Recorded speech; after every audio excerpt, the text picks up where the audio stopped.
Antechamber. A place, after all, where pretty amusing things happen every come. Presence of the pretty women I shall introduce. Comedy starts, two marquises meeting.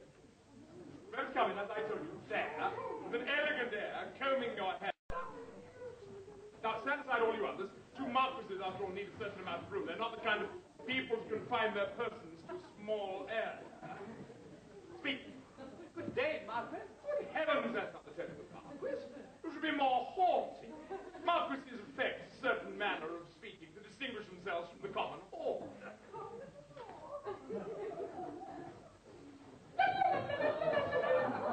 Good day, Marquis.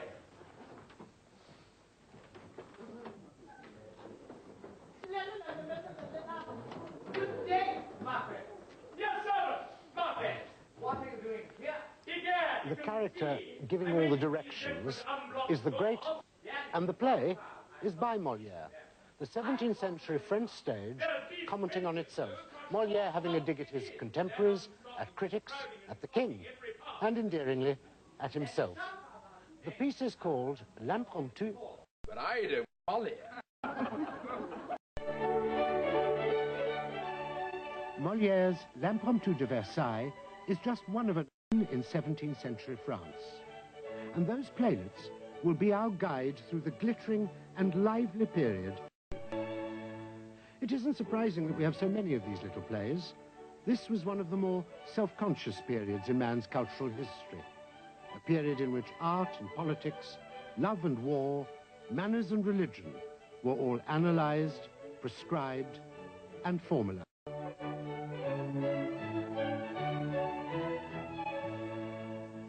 The theatre, too, was to be subjected to this sort of scrutiny.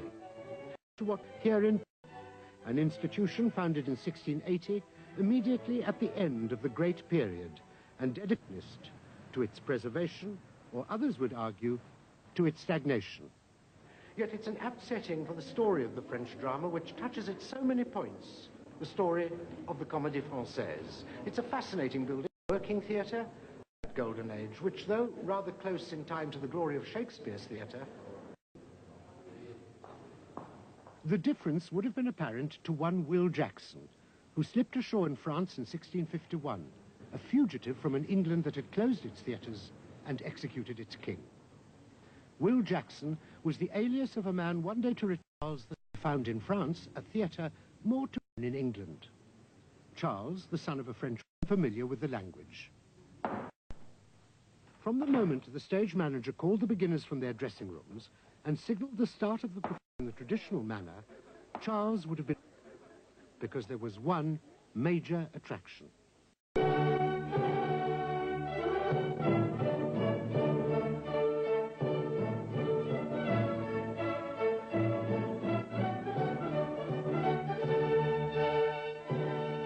He would have seen actresses on the stage for the first time.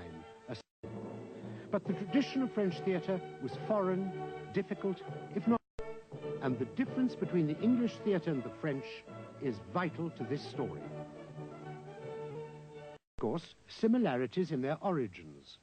Out of the liturgy of the church, there developed a popular vernacular mystery plays, called in France, mystère. And farce was popular, as it was all over the world, farce. And farce comes from the French word to stuff, because farces were originally comic passages in the vernacular liturgy, influential on the subsequent development of French comic drama. The most important difference was the actual method of staging. The French plays were not mounted on pageant wagons, as in England.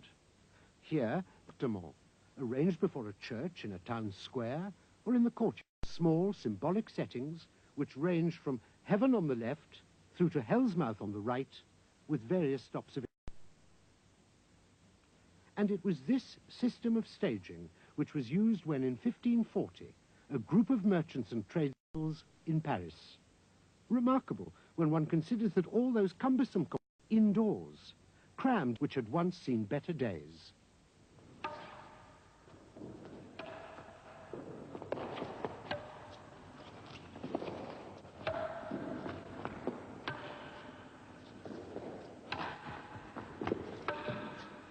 Tennis, real or royal tennis. And what, you're entitled to ask, has this ancient game to do with the history of the theatre? The answer is rather a lot. We've special structures, performers adapted existing buildings to their own needs. And what better place than here, the Jeu de Paume or real tennis court? It seems to lend itself naturally to a theatrical shape. All you have to do is to put up a small stage at one end, and you have a theatre. Seats were arranged on the floor of the court and up in the gallery. Changing rooms already existed, and there the actors dressed.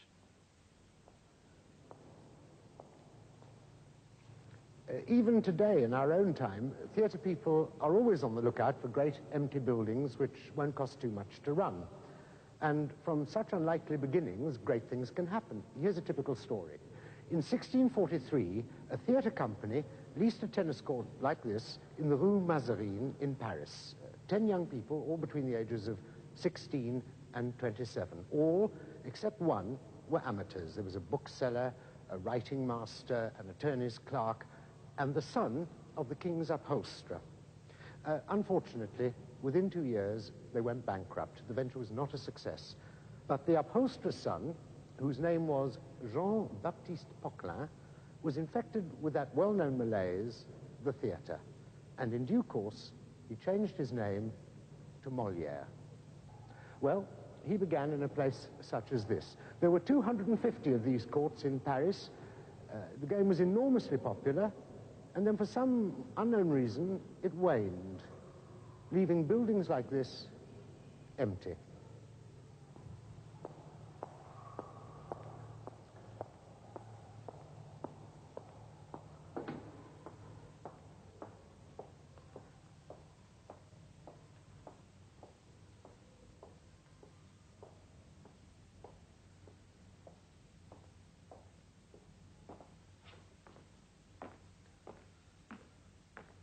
You can, I think, easily recognize how this theatrical shape came about from the long and narrow tennis court.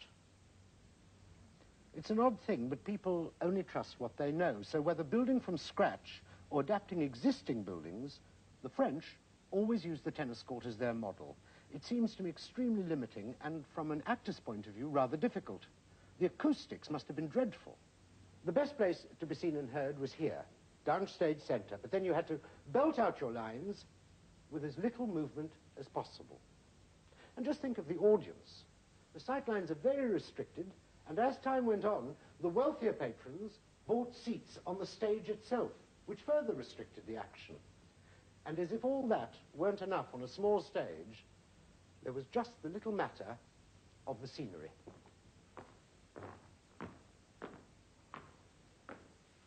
Now, you'll remember the multiple staging out of doors of the French mystery plays. Well, the same system was applied indoors in the theatre in the early 17th century. This open stage became imprisoned. Each of these compartments represents a different location in the play. Some were big enough to be acted in, but the most accepted convention was that the place from which the actor entered became the whole stage. This was called décor simultané. This is such a set. It's for a play by Théophile called Pyram et Thisbe, Pyramus and Thisbe, and it worked like this. If a couple entered through this door here at the beginning of a scene, then the audience understood, or was supposed to understand, that the whole stage became the area in front of that door. Conversely, if they entered here, then the location had symbolically changed. But given a number of characters making entrances and exits, it is possible to understand how a certain confusion arose. One can see quite quickly how the audience could lose all sense of where the action was meant to be. Actors and playwrights also found it wanting. They began to make changes. Décor simultané was about to be swept away. The common sense, which is my constant guide, led me to devise a unity of action by involving 4 lovers in a single plot, and gave me such repugnance for the barbaric practice of displaying Paris, Rome, and Constantinople on the same stage, that I compressed the location of my play into one city. The words of Pierre Corneille, the first great figure of the French theatre. He was writing long after the event, justifying his comedy Mélite, which conquered Paris in 1629. His was a new kind of comedy. I describe how elegant folk actually converse. The first play to cause laughter without the aid of stock buffoons. Mélite was an early comedy of manners, best served by a single setting and influenced by Italian perspective scenery.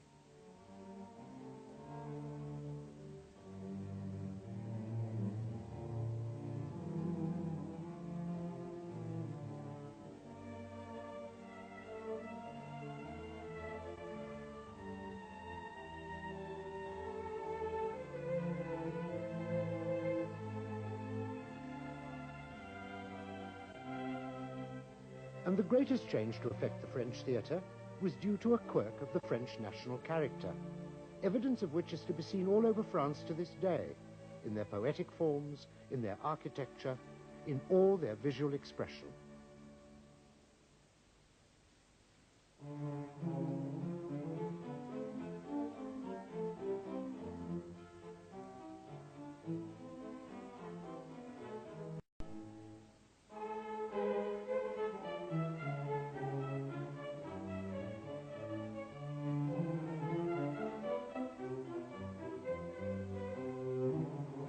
Order and formality.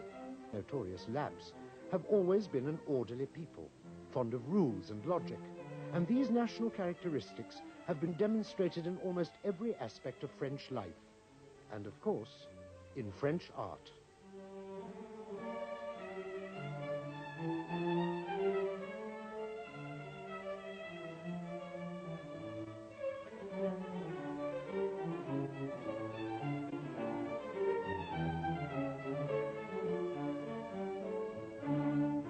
Generation of Descartes, of Corneille, of Chapelain, and of Guez de Balzac organized Parnassus as Richelieu organized the kingdom.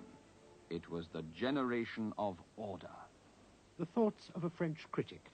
And it's interesting to note that among those he mentions, Chapelain and Guez, but theoreticians, literary critics, because it was the critic who was regarded not as a legislator.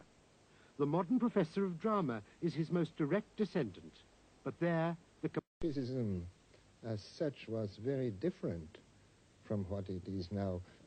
The criticism of the first newspapers are very poor. On the other hand, you had the literary quarrels. That was more interesting. It was not periodical. It happened only on the occasion of really new plays were the occasion for important aesthetic problems, such plays. There was Le Cid by Corneille, L'École des Femmes by Molière. Each of those plays by the 3 great authors was the point of departure of a discussion in that current criticism, because it looked for important arguments about what the theatre should be. Today, most people engaged in the theatre have grounds for complaint about contemporary critics. But the power of modern critics is insignificant compared with the dominion of their counterparts in 17th century France. The critic was to play a vital role in the evolution of French classical drama. Classical is perhaps the create. Religious plays were banned in Paris, preventing the kind of organic development that had taken place in England. The void was filled by turning to a new source of inspiration, the classical past. The comedies of Terence and Plautus, the rhetoric of the Roman tragedian Seneca, were readily imitated, and this attempt to follow the same principles of dramatic construction as the ancients led to a close study of classical theorists such as the Greek philosopher Aristotle. Repeatedly, Aristotle lends intellectual respectability to the theatre, and his analysis of tragedy became a blueprint. Rules were elaborated which all... And what were these rules? 1. Unity of place. The action had to take place within the boundaries of one location. 2. Unity of time. The action must seem to take place over a period of not more than 24 hours. 3. Unity of action. No rambling subplots. 4. Perhaps most important of all, vraisemblance, true seemingness, plausibility. Even a lion, that's the model on the right, had to seem lifelike, and an event or observation should be within the audience's general experience. Rules of decorum had to be observed. If that lion was to go on to harm those lovers, curtains were lowered before death scenes to avoid indecorous unpleasantries. Now, some said that all this was an essential discipline to the creative process. Others said no, it was pedantry at its worst. It was a dispute that was to be fiercely argued and which reached its head in 1637 with the first performance of Corneille's Le Cid.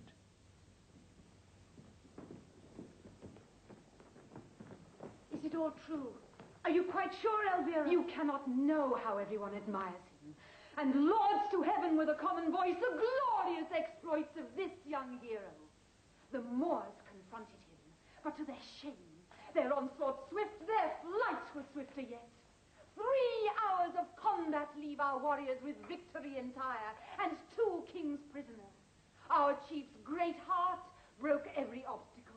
Rodrigo's hand worked all these miracles. Le Cid, which is Corneille's masterpiece, is a complicated story of star-crossed lovers, Roderigue and Chimène. Their passion is in conflict with the high moral principles of the time and with Rodrigue's heroic action against the Moors. Their guardian angel and their liberator. The king, how does he look upon such valiance? Rodrigo dare not yet appear before him. But Diego, ravished, gives to him in chains, captives in crowns, all in the hero's name, and asks a favor of this generous prince, that he should see the hands that saved the realm. Is he wounded? I have not heard. How pale you grow, madam. Pluck up your spirits. And with my spirits wake my weakening wrath. Caring for him, must I forget myself? They praise him, laud him, and my heart consents. My honor is mute, my duty impotent. Not the kind of play one would imagine causing a great dispute, but it did. It all began when Corneille was accused by a rival playwright of plagiarism, immorality, disregard for truth, impropriety. Le Cid, it was argued, stretched the 24-hour rule too far. That's to say, the plot takes place over more than one day, and the action occurs in too many places. Finally, no less a personage than the king's first minister, Armand Duplessis, Cardinal Richelieu, intervened, and he persuaded Corneille to submit his play for judgment. Judgment, mark you, by a body which the cardinal himself had created in 1634. A body which was eager to gain credibility for itself by flexing its muscle. The French Academy.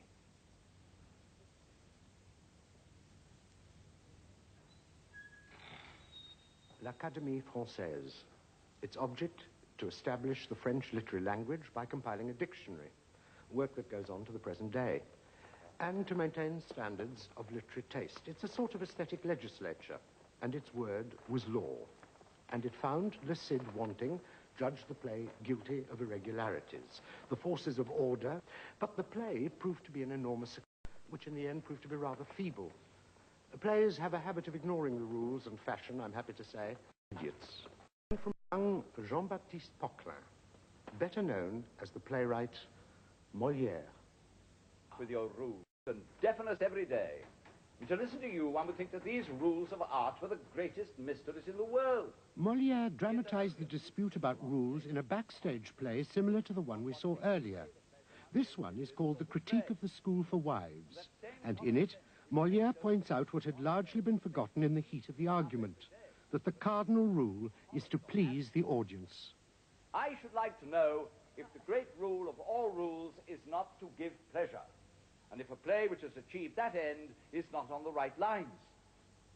Do you want the entire public to be fooled by this, so he should be allowed to be the judge of the pleasure he takes? I've noticed one thing about these gentlemen. It is the rules, and know them better than others. Write plays, which nobody finds any good. Which is what shows time over their confused debates. Because at the end of the day, if those plays which have been made according to the rules don't give pleasure, and those which give pleasure have not been made according to the rules, then of necessity the rules must be badly made. So let's not trouble ourselves about this chicanery that they want to plunge the public into. The only thing we need to heed in a comedy is the effect it has on us. Let's let ourselves go in good faith to anything which grips us. Let's not look for reasons for not taking pleasure. As far as I'm concerned, when I see a comedy, I only consider the things that touch me. And whenever I've been thoroughly amused, I don't go asking myself if I was wrong, and if the rules of Aristotle forbade me to laugh. But it's in tragedy that one finds the true spirit of French classicism. Its life, and alas, its death. A tragic style of acting evolved that was the result of theatres with awful acoustics and sightlines.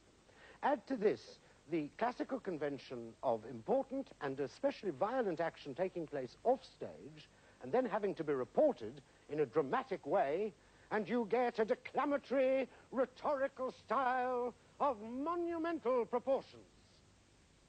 Molière, not one to miss a trick, can't help having a go at the grand manner.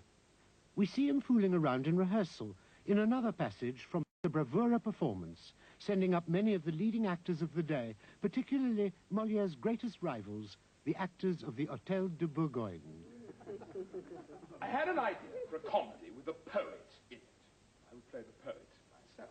To accompany provincial actors, he'd say, "Do you have the actors and actresses capable of giving full weight to a play? Because my play is a play." "Monsieur, we have actors and actresses who pass muster wherever they be. And which is he that plays the king? Who occasionally manages it? What? That well-built young man? A king should be as big and fat as 4 men. A king, for God's sake, stuffed out like it should be. Of vast circumference, capable of filling a throne in the grand manner. Well, I heard of a king built like a gallant. That was your first mistake. But let me hear him recite a dozen or so lines. Take a speech from Nicornet. Shall I tell thee, Arras, he has served me too well, augmenting my power in the most natural way. Good what? Poet would say. You must be joking.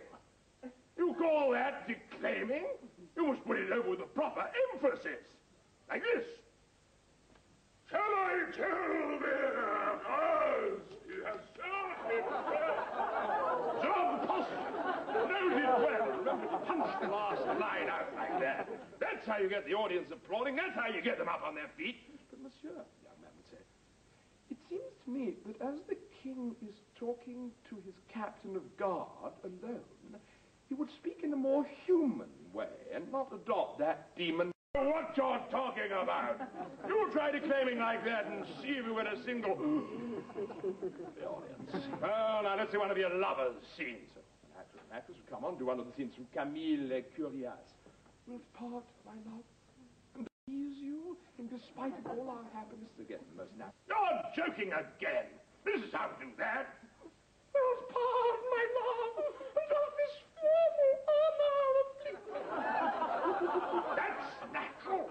That's passionate. There are other ways she preserves a smiling countenance through all her afflictions. And how about this one, Pompey from Sertorius? The enmity which reigns in our souls doth no honor. I think I can recognize him. How about this one? My lord, Polybus is dead. I know who that is. There are one or two of them you'd have difficulty in imitating. There isn't one of them I couldn't catch out if I had time to study them. But look, every time. Let's be good to ourselves and get on. You, remember? Stories of actors overdoing it abound. Two great 17th century performers had apoplectic fits or strokes from belting out their lines. But such excess was not universal, and the classical mode, of course, was capable of moving its audience profoundly. The playwright who was to find in that mode a perfect balance was Jean Racine.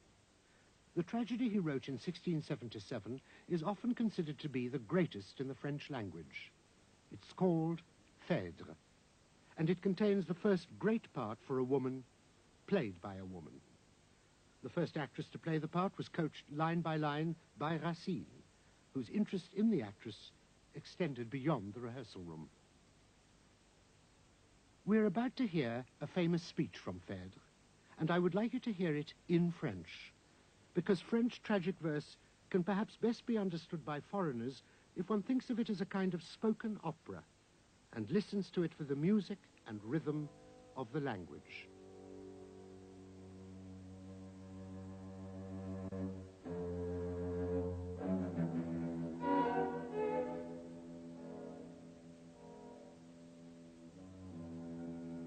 The theme of Phèdre is sexual passion.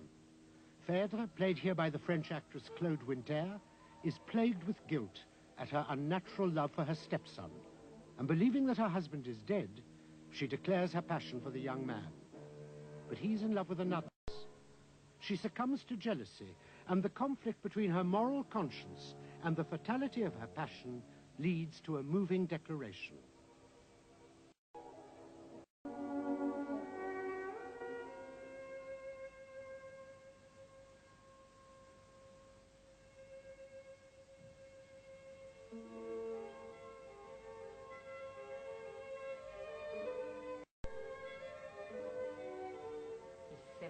Toujours.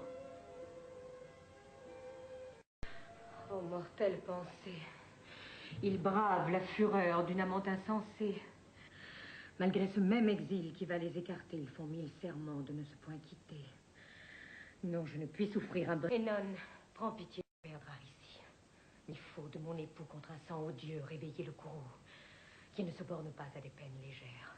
Le crime de la sœur passe celui des frères. Dans mes jaloux transports, je le veux implorer. Que fais-je? Où ma raison se va-t-elle égarer? Moi jalouse, Thésée est celui que j'implore. Mon époux est vivant et moi je brûle encore. Pour qui? Mes voeux. Chaque mot sur mon front fait dresser mes cheveux. Mes crimes désormais ont comblé la mesure. Je respire à la fois l'inceste et l'imposture. Mes homicides, mains prêtes à me venger, dans le sang innocent brûlent de se plonger. Et je vis, et je soutiens la vue de ce sacré soleil dont je suis descendue. J'ai pour aïeul le Père et le Maître des dieux, le ciel, tout l'univers est plein de mes aïeux. Où me cacher? Fuyons dans la nuit infernale. French dramatic verse at its most sublime, and unfortunately, it's untranslatable. Rhyming lines that have certain definite stress patterns which cannot faithfully be reproduced in the very different structure and demands of English. This French rhyming form is called an alexandrin. And French dramatic verse is extremely spare and economic, and this quality sets up a tension between, on the one hand, powerful human emotions, and on the other, the rigidly disciplined way in which they are expressed. Eh bien, il y a évidemment un très grand auteur français qui est Racine. Well, certainly, there is a very great French author who is practically untranslatable. He's Racine. I know very few translations which can do justice to Racine.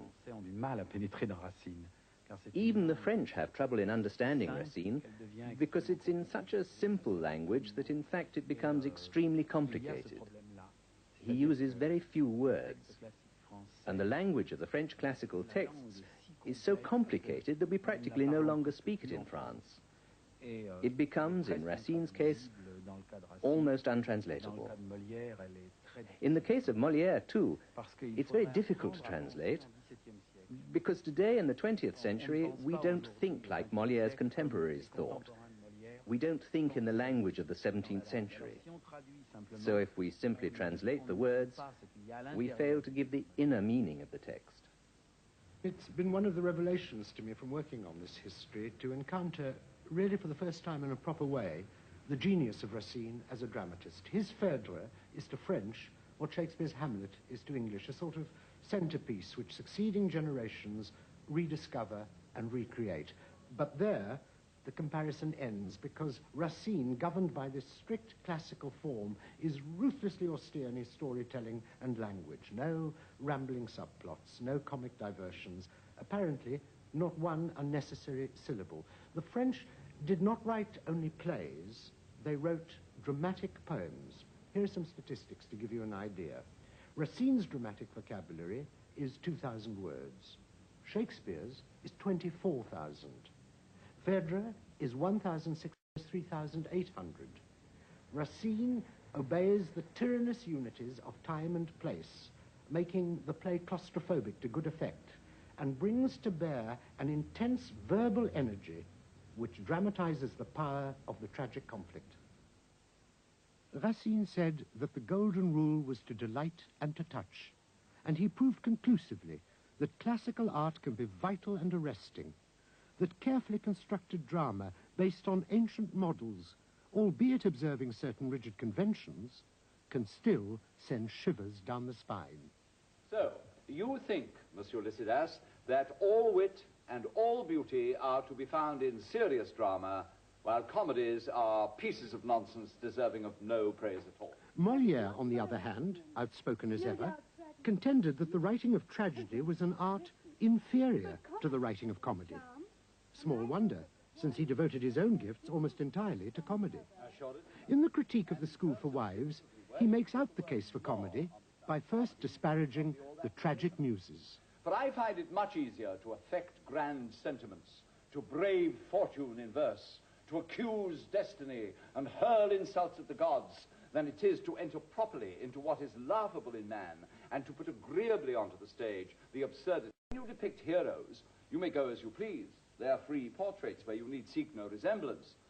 All you have to do is to follow the dictates of an imagination which has been given free rein and which will often leave aside that which is true to catch at that which is wondrous. But when you depict men, you must paint according to nature.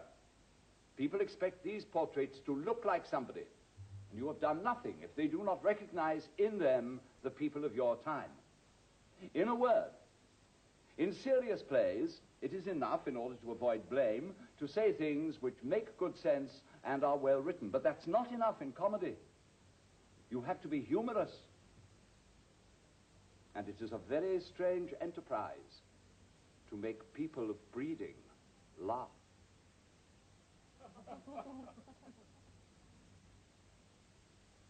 Molière began his enterprise to make people laugh by giving audiences what they wanted: lively farce. His first venture in Paris was, as we've seen, a failure. But undaunted, Molière and his company travelled for years around the provinces, perfecting their craft. Molière's first plays were little more than adaptations of standard Italian models. Our old friend, Commedia dell'arte. It was in France that the Italian troops were to change irrevocably the face of comic drama. Commedia was a greatly popular form, played all over the country. This stock story, for example, was to prove important. Columbina is subjected to the unwanted attentions of an elderly suitor, whilst her lover, Harlequin, lies concealed in the trunk upon which they sit. Sarà l'emozione del primo abbracciamento amoroso. Venite, venite, signor Pantalone. Nelle strette d'amorlotto si forte e si gagliardo che ogni giovane casca sotto. Venite, signor Pantalone, son tutta vostra. Vegno, colonna alabastrina, vegno. Guarda, Isa! Scusami! Mi è morto! Desgraziato! Siete come Milano!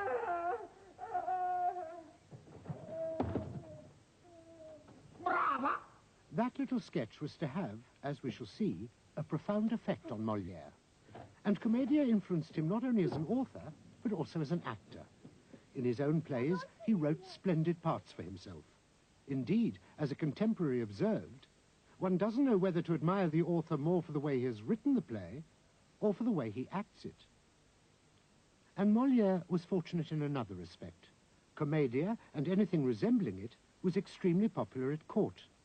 This 19th century painting shows Molière and his troupe intermingling with the Commedia actors who were already enjoying royal patronage. And no matter how disparaged comedy was by academicians and critics, if the king liked it, it meant performances were guaranteed. And it was royal patronage, in this case by the king's brother called Monsieur Frère du Roi, the 18-year-old Duke of Orléans, which brought Molière and his company to court on the 24th of October, 1658, an auspicious date in the history of French theatre. They played before Louis XIV, the Sun King, in a room in the Louvre behind me, which was then his royal palace. They presented two plays that evening. The first, a tragedy by Corneille called Nicomede, in which they hoped to flatter the king. One of the themes was of a handsome, young, generous prince who comes into his own. Subtle stuff, it sank like a lead weight. But it was the afterpiece, a farce by Molière from the company's provincial repertoire called Le Docteur Amoureux, which took the royal fancy and turned out to be a great hit. There's only one thing predictable in the theatre, the unpredictable. With his success at court, Molière's future was, more or less, assured. But he never forgot what gave him that success. He brought farce in from the streets, refining it to suit his new audiences. And whilst his company was now actually sharing a theatre with the Italian comedians, Molière's comedy became subdued, more observant, more critical, reflecting the new world in which he was now moving. Perhaps he was influenced by Corneille, who thought that comedy should be a portrait of the manners and conversation of men and women of good breeding. Or perhaps because Molière had arrived at a definition of his own. The function of comedy is to correct the vices of mankind. Molière attacked the affected, the stupid, the man out of his element, and his weapon was highly refined language. Language perhaps lost to us in translation. One translator, Wilbur, has put it rather succinctly. Translations, he said, are like wives. The beautiful are not faithful, and the faithful not beautiful. Molière himself said that the business of comedy is to depict in general all the defects of men, especially men of our times. And he used knockabout farce and highly sophisticated verbal comedy, the inspiration of Commedia dell'arte and the Latin classics, to attack the foibles of characters who distort the healthy functioning of society.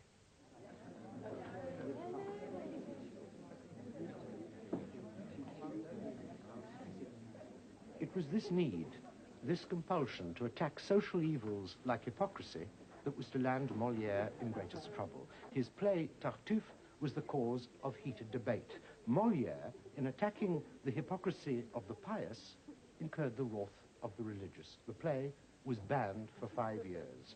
The theatrical profession, never very popular with the church, this time had gone too far. Pull up this table and get under it. What? It's essential that you be well hidden.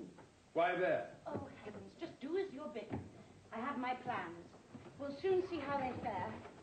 Under the table now. The plot of Tartuffe is far from original. Remember Harlequin in the trunk in that Commedia sketch? Well, rehandled by Molière, we have a father, Orgon, who wishes to marry off his daughter to a pious hypocrite, Tartuffe.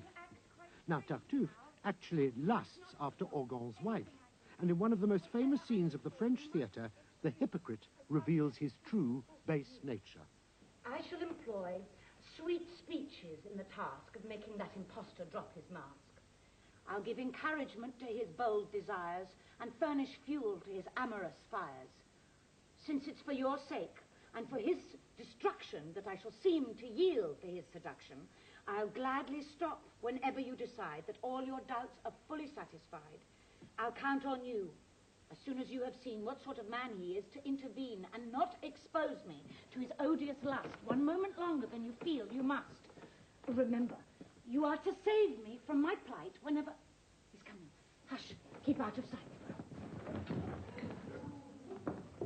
You wish to have a word with me, I'm told. Yes. I have a little secret to unfold.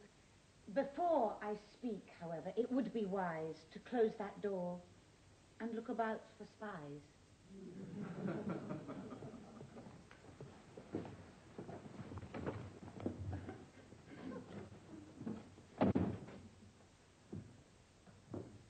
Now is a repetition of this morning's row.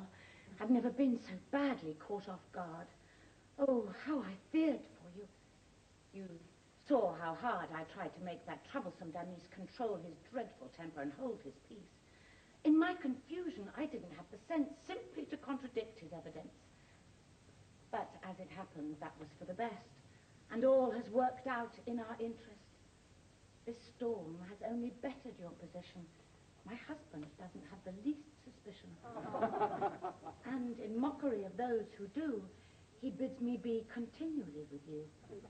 And that is why, quite fearless of reproof, I now can be alone with my Tartuffe, and why my heart, perhaps too quick to yield, feels free to let its passion be revealed.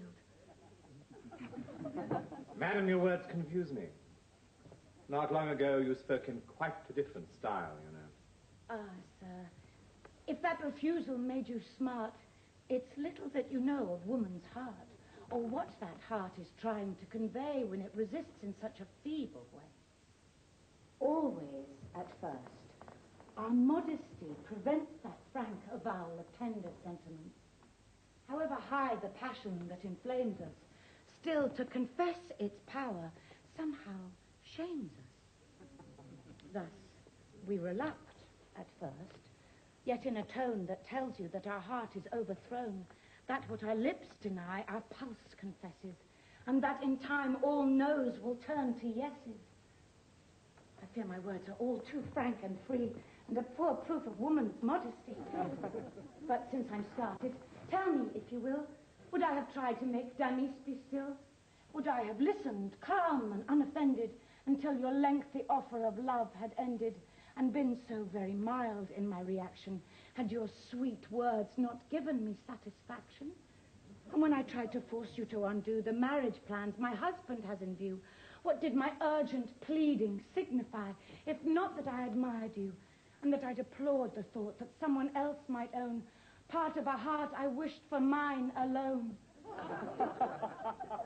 Madam, no happiness is so complete as when from lips we love come words so sweet. Their nectar floods my every sense and drains in honeyed rivulets through all my veins. To please you is my joy, my only goal. Your love is the restorer of my soul. And yet I must beg leave now to confess some lingering doubts as to my happiness. Might not this be a trick? Might not the catch be that you wish me to break off the match with Marianne and so have feigned to love me? I shan't quite trust your fond opinion of me until the feelings you expressed so sweetly are demonstrated somewhat more concretely. And you have shown by certain kind concessions that I might put my faith in your profession. Why be in such a hurry? Must my heart exhaust its bounty at the very start? To make that sweet admission cost me dear, but you'll not be content, it would appear, unless my store of favors is dispersed to the last farthing, and at the very first. The less we merit, the less we dare to hope. And without doubts, mere words can never cope. We trust no promised bliss till we receive it. Not till the joy is ours can we believe it. I, who so little merit your esteem, can't credit this fulfillment of my dream. And won't believe it, madam, until I savor some palpable assurance of your faith. My, how tyrannical your love can be, and how it flusters and perplexes me. How fiercely you take one's heart in hand and make your every wish a fierce command. Come, must you hand and harry me to death? Will you not give me time to catch my breath? Can it be right to press me with such force, give me no quarter, show me no remorse, and take advantage by your stern insistence of the fond feelings which weaken my resistance? Well, if you look with favor on my love, why then begrudge me some clear proof thereof? But how can I without consent to heaven, toward which you feel such reverence? If heaven is all that holds you back, don't worry. I can remove that little hindrance in a hurry. Nothing of that sort need obstruct our path. Must one not be afraid of heaven's wrath? Madam, forget these fears and be my pupil. And I will teach you how to conquer scruple. Some joys, it's true, are wrong in heaven's eyes. But heaven is not averse to compromise. There's a science, madam, lately formulated, by which one's conscience may be liberated, and any wrongful act you care to mention may be redeemed by purity of intention. I'll teach you, madam, the secrets of that science. Meanwhile, just place on me my keen desires, and feel no dread. The sin, if any, shall be on my head. You've a bad cough. Yes, it's bad indeed. A bit of licorice may be what you need. No, I have a stubborn cold, it seems. I'm sure it will take much more than licorice to cure it. How aggravating. Oh, more than I can say. If you're still worried, think of things this way. No one need know our joy, save us alone. And there's no evil till the act is known. It's scandal, madam, which makes it an offense. It's no sin to sin in confidence. Well, clearly, I must do as you require and yield to your importunate desire. It is apparent now that nothing less will satisfy you, and so I acquiesce. To go so far is much against my will. I'm vexed that it should come to this, but still, since you are so determined on it, since you will not allow mere language to convince you, and since you ask for concrete evidence, I see nothing for it now but to comply. If this is sinful, if I'm wrong to do it, so much the worse for him who drove me to it. The fault can surely not be charged to me. Madam, the fault is mine if fault there be. And open the door a little and peek out. I wouldn't want my husband looking about. Why worry about that, madam? Each day he grows more gullible. One may lead him by the nose to see us here would fill him with delight. And if he found the worst, he'd doubt his sight. Nevertheless, do step out for a minute into the hall and see that no one's in it.